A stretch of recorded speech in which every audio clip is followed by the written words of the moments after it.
All right, everybody, Brian Flickinger here. I'm back, baby. I'm coming to you for the first time in a couple of weeks. Michelle's been chatting to you quite a bit, but it's my turn to step up the plate, and I wanted to say hi. You know, today, for this episode of Flick Knows, what we're talking about is sensationalized headlines and what that means to you. We're seeing a lot of crazy headlines right now. Oh man, 1 out of 5 homeowners is not getting above asking price and things like that.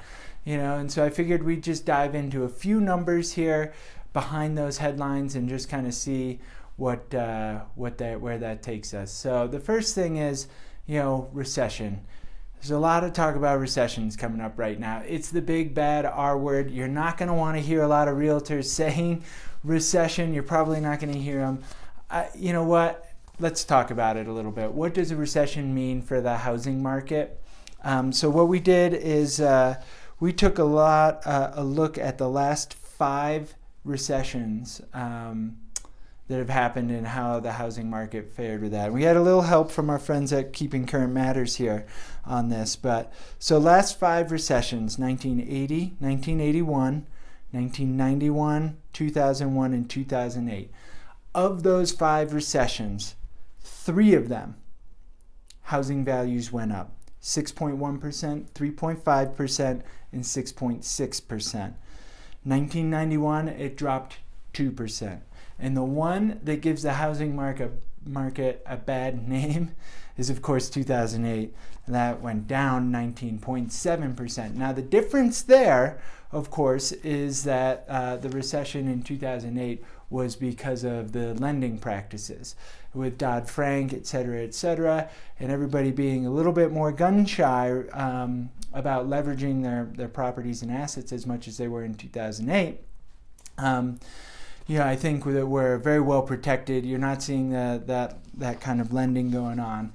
And so a lot of the economists that we're following right now are taking a look at things and being like, you know what, we may not even know that there was a recession until we're coming back out of the recession. And then we'll look back on it and be like, whoa, hey, look at that.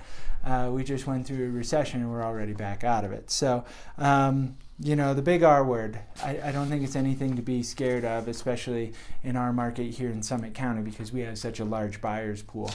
Another thing that we're taking a look at is inventory levels in a month's supply. And I'm looking at it on a macro level here across the U.S., not so much right here in Summit County, just to kind of give a better idea of the overall health of the economy.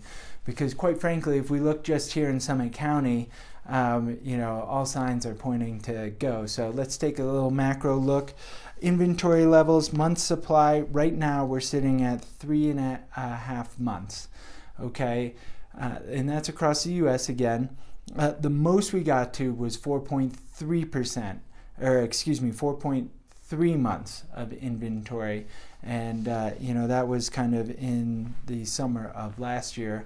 A lot of properties came on the market, and then they've all been purchased, and we've come back down. So here we sit in April of 2019 going into the summer. I'm really hoping we're going to see a lot more inventory. We've got a lot of people who are looking for that perfect property and ready to go. When you're looking at interest rates, things are staying low, which is good for your buying power.